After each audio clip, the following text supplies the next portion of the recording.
I think that WWE was a little bit scared. I know that they were scared.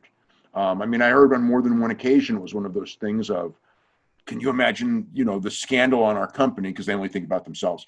If an Olympic gold medalist, dies on our watch.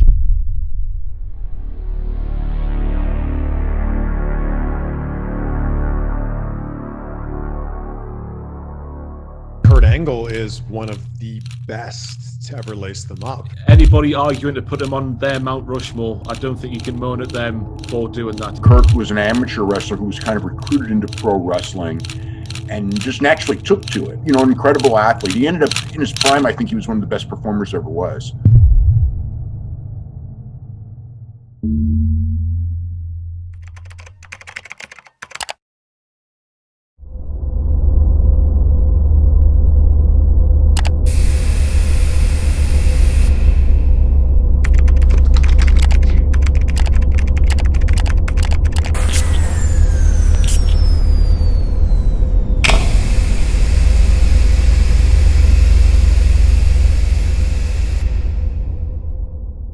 When I heard that Kurt was released, I was pretty shocked about it. It's like one of those things where how could they let a star like this go? Because it seemed like he had, so much time ahead of him. It seemed like he was at the absolute peak of his career. Of course, at the time, we didn't all know the stuff backstage. We didn't all, know the personal stuff, everything else going on.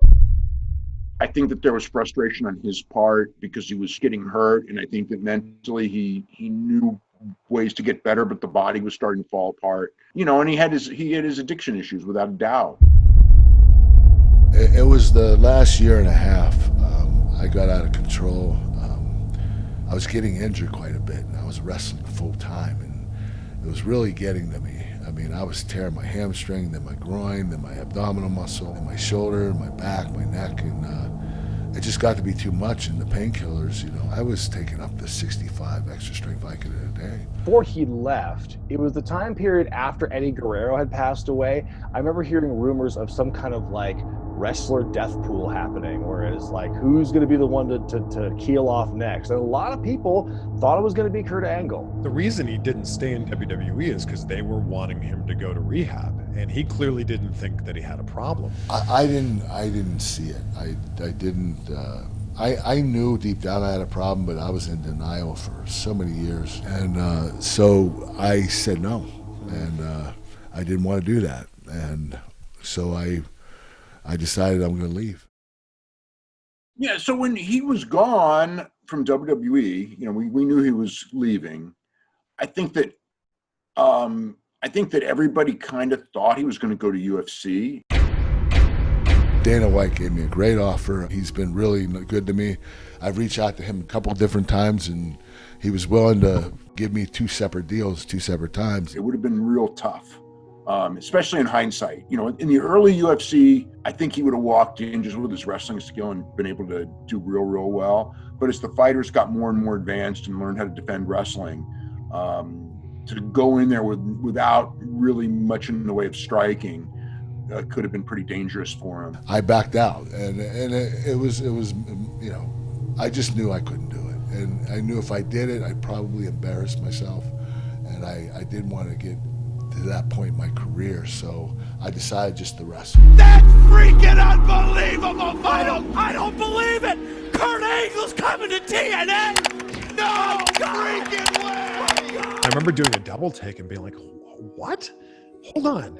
TNA was able to he just left WWE. And I was told that, the number of people who knew was very, very small. And I immediately started thinking of all the amazing matches that we were going to get to see. Samoa Joe and AJ Styles, Christian Cage and Rhino. Abyss, in the X Division. And so you're like, well, man, this is so many fresh possibilities. What could this lead to? Could more people leave? I thought at the time, it was the biggest move that TNA had made. To not just get arguably the guy who's the best wrestler in the world at that time, but the guy who was the best wrestler in the world at that time at his prime. His style at that time, at that moment in his career, you felt like TNA was the right fit. I went after it because it was a reduced schedule. The money was, from a guarantee standpoint, just as good. So I knew I was guaranteed that money, and I knew I would wrestle a lot less. And it just was more appetizing to me at that point.